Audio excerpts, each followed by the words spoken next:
Good afternoon students. তো আজি মই তোমালোকৰ কাৰণে আৰম্ভ কৰিম পাৰ্টনাৰশ্বিপ।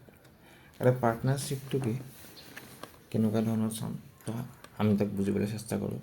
পাৰ্টনাৰশ্বিপ হৈছে কি, ছাপ'জ এ আৰু বি দুজন মানুহ আছিলে। সিহঁত দুটাই ছাপ'জ এটা মানে বিজনেছ ষ্টাৰ্ট কৰিলে। ছাপ'জ এ 1000 টকা ইনভেষ্ট কৰিলে বিজনেছটোত, ছাপ'জ এক্স নামৰ এটা বিজনেছ আছিলে, আৰু ছাপ'জ বি এ ইনভেষ্ট কৰিলে 2000 টকা। তাৰপিছত ছাপ'জ 1 বছৰৰ পিছত তাহাঁতৰ কি হ'ল, কিবা এটা প্ৰফিট হ'ল, ছাপ'জ 6000 এটা প্ৰফিট হ'ল। তো এ কিমান পাব সেই প্ৰফিটৰ, বা বি কিমান পাব সেই প্ৰফিটৰ, আমি সেইখিনি বস্তু ওলাবলৈ এই পাৰ্টনাৰশ্বিপটো হেল্প লওঁ। তো পাৰ্টনাৰশ্বিপত মেইনলি এটা বস্তু মনত ৰাখিবা যে সদায় আমি প্ৰফিটটো কেলকুলেট কৰোঁ ন, তো প্ৰফিট ইজুকেলটো কি হয়, ইনভেষ্টমেণ্ট ইনটু টাইম। কিমান সময়ৰ কাৰণে ইনভেষ্ট কৰিছে আৰু কিমান টকা ইনভেষ্ট কৰিছে, সেই দুটা পূৰণ কৰিলে অলৱেজ কি পাওঁ, আমি প্ৰফিট পাওঁ। This is the only formula for this entire chapter partnership. ইয়াত কিছুমান এনেকুৱা প্ৰব্লেম আহে যে ছাপ'জ গোটেই 12 মাহ ছাপ'জ ইনভেষ্ট নকৰিলে এজন মানুহে, ছাপ'জ 6 মাহ কৰি গুচি গ'ল বা 8 মাহ কৰি গুচি গ'ল, বা কিছুমান এনেকুৱা থাকে যে সি মানে গোটেই বছৰটো মানে কামেই নকৰিলে, একো পাৰ্টিচিপেটে নকৰিলে, তেনেকুৱাও থাকে কিছুমান। ঠিক আছে, ইয়াত দেখাই দিম, বাট ইয়াত তোমালোকক ইমান টান কুৱেশ্যন নাহে বাৰু, ষ্টিল মই দেখাই দিম তোমালোকক। অ'কে, তো ফাৰ্ষ্ট কুৱেশ্যনটো চাওঁ আমি। ফাৰ্ষ্ট কুৱেশ্যনটো কি কৈছে আমাক, ফাৰ্ষ্ট কুৱেশ্যনটো কৈছে যে 3জন মানুহ আছিলে, ঋতু, সমীৰ আৰু ঈশা। ঋতু, সমীৰ আৰু ঈশা। তো আমি লিখি লৈছোঁ ঋতু, সমীৰ আৰু ঈশা। তো ইহঁতৰ ইনভেষ্টমেণ্টটো আমাক দিয়া আছে, কিমান দিয়া আছে, 1190, ইয়াত দিয়া আছে 1060, আৰু এইটো দিয়া আছে 1350।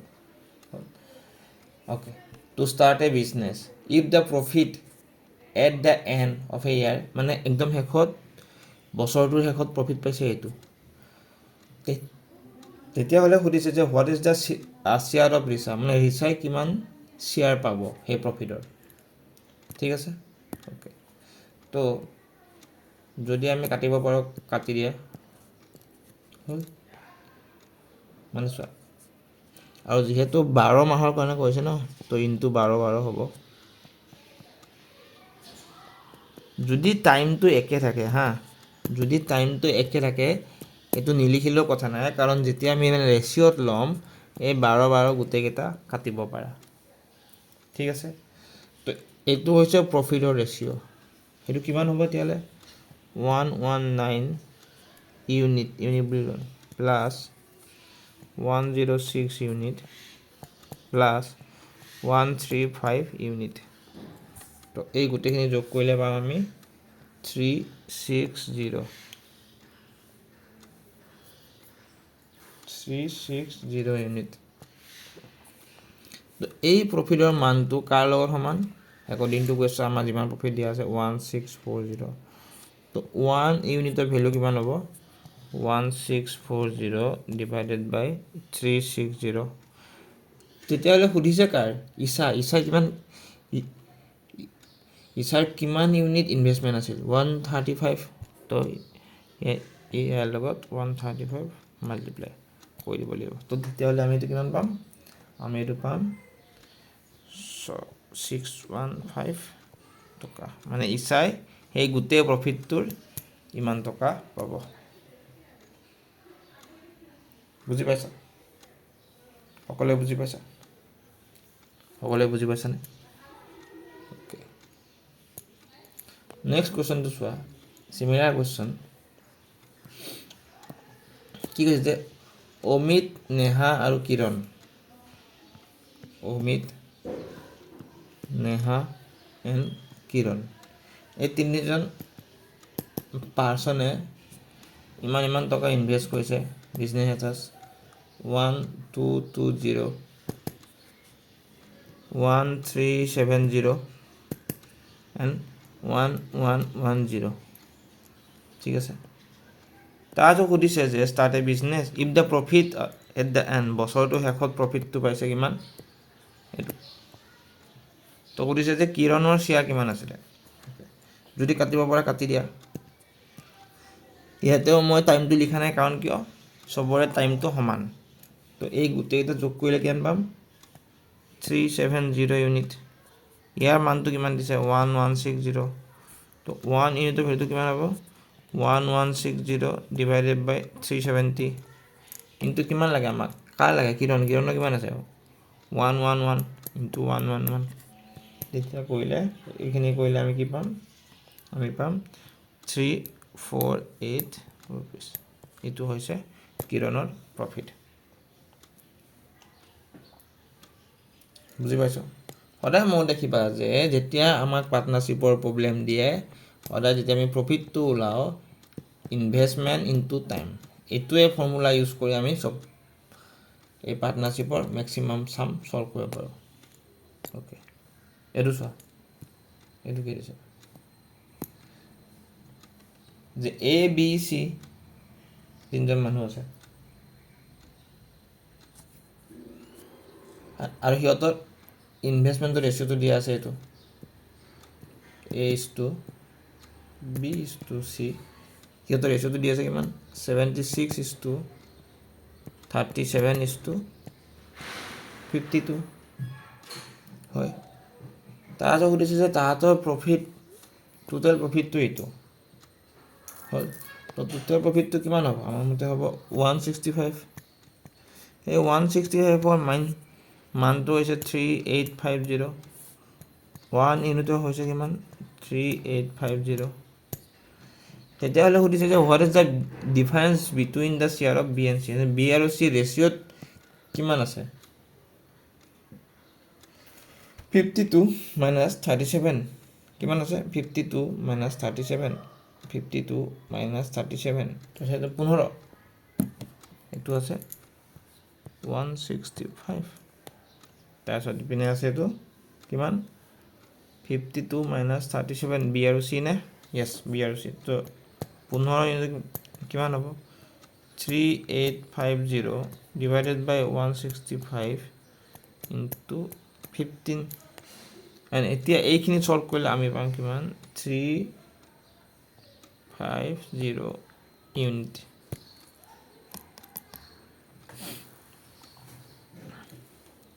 বুজি পাইছা, বুজি পাইছা?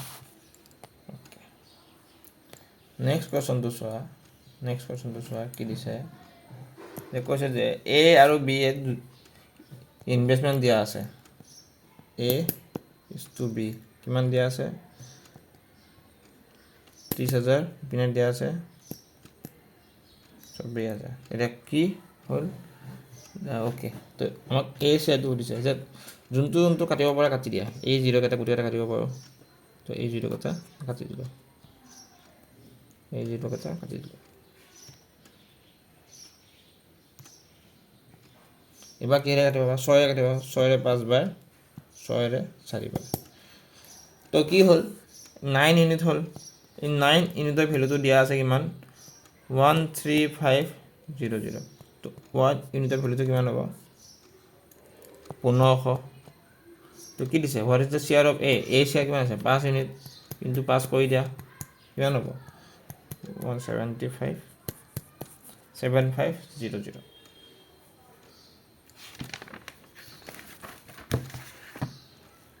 বুজিছা?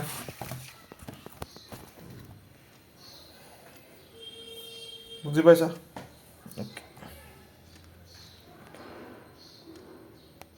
তোমালোকে এইটো হোমৱৰ্ক কৰি কিনে মোক কমেণ্ট ছেকশ্যনত জনাই দিবা।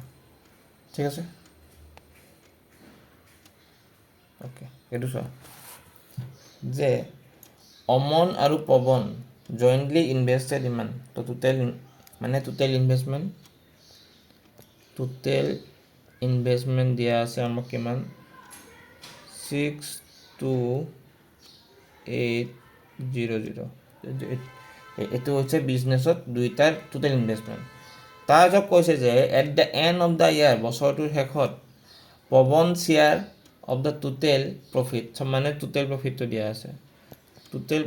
দিয়া আছে কিমান 11,600 অমনৰ তাৰে শ্বেয়াৰ কিমান অমনৰ শ্বেয়াৰ কিমান দিয়া আছে 2,900 যদি অমনৰ শ্বেয়াৰ ইমান হ'ব পৱনৰ কিমান হ'ব এইটোৰ পৰা এইটো বিয়োগ কৰি দিয়া কিমান হ'ব 8,700 তো মানে পৱনৰ শ্বেয়াৰ হ'ল ইমান তাৰপিছত আমি যেতিয়া সিহঁত দুটাৰ শ্বেয়াৰকেইটা পাই গ'লোঁ যেতিয়া আমি শ্বেয়াৰকেইটা পাই গ'লোঁ তো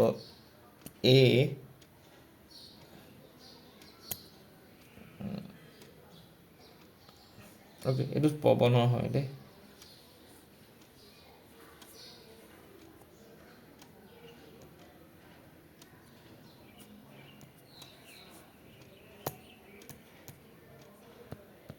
এইটো পৱন এইটো অমন পৱন অমন তো পৱনৰ শ্বেয়াৰটো পালোঁ 2,900 টকা 0 আমি কাটিব পাৰোঁ বা অমন আৰু পৱন একেই কথা যোনটো ল'লে হ'ল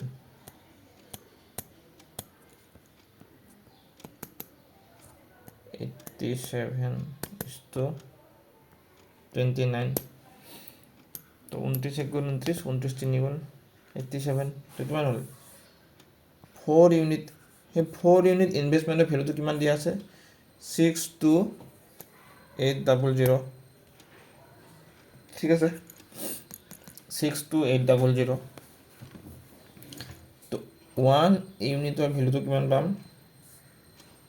1 ইউনিটৰ ভেলুটো পাম 15,700 ঠিক আছে তো আমাক কাক লাগে পৱন তো পৱন অমনৰ কিমান আছিলে 3 ইউনিট 3 ইনটু 15,700 আৰু পৱনৰ আছিলে 1 ইউনিট 15,700 এণ্ড তাহাঁতৰ ডিফাৰেঞ্চটো ওলাব দিছে ডিফাৰেঞ্চটো আমি চল্ভ কৰিলে পাম কিমান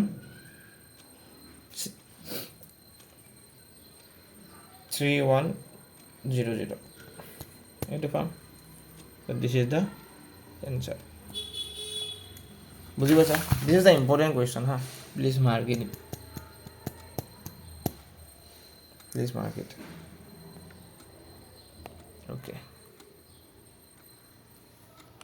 this is another important question চোৱা কি কৈছে যে পূজা আৰু ঋতুৱে বিজনেছ এটাত ইনভেষ্ট কৰিছে পূজা আছে আৰু ঋতু আছে কিমান ইনভেষ্ট কৰিছে 4:1 ইনভেষ্ট কৰিছে টোটেল প্ৰফিটটো দিয়া আছে আমাক তো সুধিছে যে what is the difference of profit যদি কথাটো হ'ল সেইটো হৈছে তাহাঁতৰ ইনভেষ্ট তো টোটেল ইনভেষ্টমেণ্ট কিমান হ'ব 5 ইউনিট দুটাৰে তো সেই 5 ইউনিটৰ মান কিমান হ'ব 5 ইউনিট ইনটু 12 মানে তোমাৰ যিহেতু দুইটাৰ কাৰণে ছেম ইয়াৰ আমি তোমাৰ ইয়াৰটো লিখা নাই তো এইটো হৈছে তাহাঁতৰ profit according to the ratio' কিন্তু ইন টাৰ্মছ অফ কুৱেশ্যন তাহাঁতৰ প্ৰফিটটো কিমান দিয়া আছে 1480 তো 1 ইউনিটৰ ভেলুটো কিমান হ'ব 1 ইউনিটৰ ভেলুটো কিমান হ'ব 296 তেতিয়া সুধিছে যে what is the difference 3 unit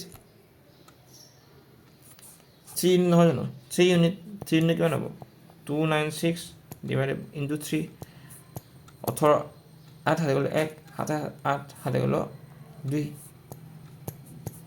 this is the difference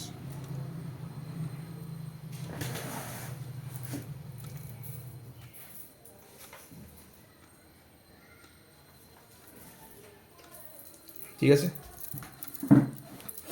বুজি পাইছা okay this is the most important question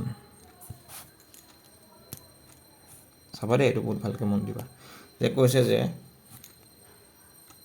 অলপ ডাঙৰকৈ লৈছোঁ PQR চোৱা কি কৈছে in a business P invests half as Q, মানে পি এ কিউতকৈ হাফ ইনভেষ্ট কৰে, মানে আধা ইনভেষ্ট কৰে। তাৰপিছত কিউৱে আৰতকৈ আধা ইনভেষ্ট কৰে। তো আমি ইয়াৰ যিকেইটা ভেলু ল'ম, এনেকুৱা ভেলু ল'ম যাতে এই কণ্ডিশ্যনটো কি হয়, ছেটিছফাই হয়। ঠিক আছে, বুজি পাইছা? তো মই যদি এইটো 200 লওঁ, যদি আৰটো 200 লওঁ, কিউ ইনভেষ্ট হাফ, তো মানে কিমান হ'ব, ইয়াৰ আধা হ'ব। ঠিক আছে, আৰু পি ইনভেষ্ট হাফ, তো পি কি হ'ব, ইয়াৰো আধা হ'ব, তো 50 হ'ব। ঠিক আছে, বুজি পাইছা? এতিয়া কথাটো হ'ল যে যিহেতু গোটেইকেইটা 12 মাহৰ কাৰণে ইনভেষ্ট কৰিছে, তো আমি এইটো লিখিব নালাগে। তো যদি কাটিব পৰা কাটি দিয়া, 0 0 কাটিলোঁ, 5 1 × 5, 5 2 and 5 3। ঠিক আছে, তো কিমান হ'ল, 1:2:3, মানে কিমান হ'ল, 7 ইউনিট হ'ল। মানে 7 ৰেচিঅ' মতে 7 প্ৰফিট, কিন্তু একৰ্ডিং টু কুৱেশ্যন কিমান আছে, 7,000। তো 1 ইউনিট মানে কিমান হ'ব, 1,000। তো আমাক কি সুধিছে, শ্বেয়াৰ অফ আৰৰ শ্বেয়াৰ কিমান আছে, 3 ইউনিট। তো 3 ইউনিট ইজ ইকুৱেল টু 3 পৰা 1,000 ইজ ইকুৱেল টু 3,000। বুজি পাইছা? বুজি পাইছা? Okay, this is another important question. Okay, কি আছে, শৰ্মা, গুপ্তা আৰু সিনহা, তিনিজন মানুহ আছে মানুহ 3জন আছে। কথাটো হ'ল যে তাহাঁতি কিমান ইনভেষ্ট কৰিছে, 4,000 = 8,000 = 6,000 হ'ল। কিন্তু চোৱা, কথাটো হৈছে যে after 6 month mister Sharma leaves the business, মানে শৰ্মাৰ যোনটো বিজনেছ আছিলে সেইটো অকল 6 মাহৰ কাৰণেহে চলিলে, মানে 6 মাহৰ পিছত শৰ্মাই গুচি গ'ল। তো ইনভেষ্টমেণ্টটো 6 মাহৰ কাৰণেহে থাকিব তাৰ, হয়নে নহয়? যদি 6 মাহৰ পিছত মানুহজন গুচিয়ে যায়, তো যিটো প্ৰফিট হ'ব সি অনলি 6 মাহৰ কাৰণেহে পাব। ঠিক আছে, তো তাৰপিছত কৈছে যে যিটো প্ৰফিট পালোঁ, ছাপ'জ প্ৰফিট পালে তাহাঁতি 3,400 এইটো প্ৰফিট পালে আফটাৰ 8 মান্থ, মানে গোটেই বিজনেছটো 8 মাহৰ বিজনেছ আছিলে, তো গুপ্তা আৰু সিনহাইটো 8 মাহৰ কাৰণে ইনভেষ্ট কৰিলে। তো সেই 8 মাহৰ পিছত গোটেইখিনিত মানে প্ৰফিট হ'ল 3,400। ঠিক আছে, তেতিয়াহ'লে সুধিছে যে মিষ্টাৰ গুপ্তাৰ শ্বেয়াৰ কিমান হ'ব, মানে মিষ্টাৰ গুপ্তাই সেই মানে প্ৰফিটৰ কিমান অংশ পাব। ঠিক আছে, এতিয়া আমি যিখিনি কাটিব পাৰোঁ কাটি লওঁ, যিখিনি কাটিব পাৰা কাটি লোৱা। এই 0 3টা 0 3টা 0 3টা,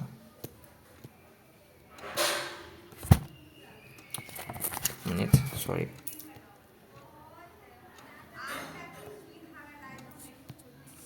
এই 0 যদি কাটিব পাৰা কাটি লোৱা। ঠিক আছে, কাটি দিলোঁ।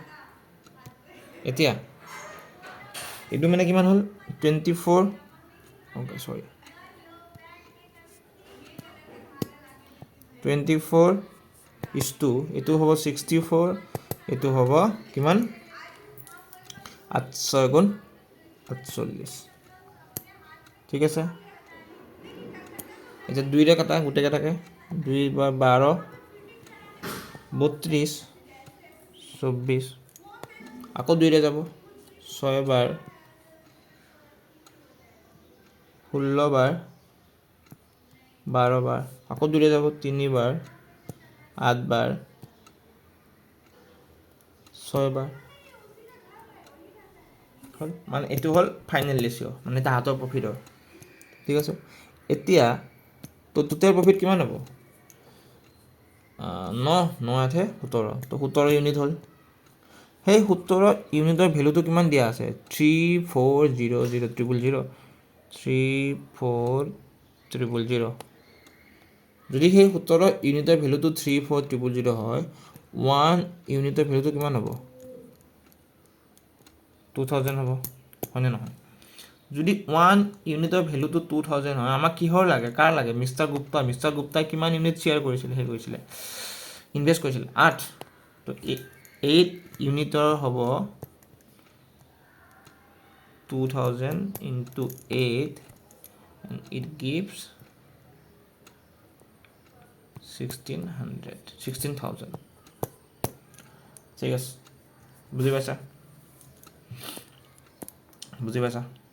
সকলোৱে বুজি পাইছা এই পাৰ্টনাৰশ্বিপ চেপ্টাৰটো সকলোৱে বুজি পাইছা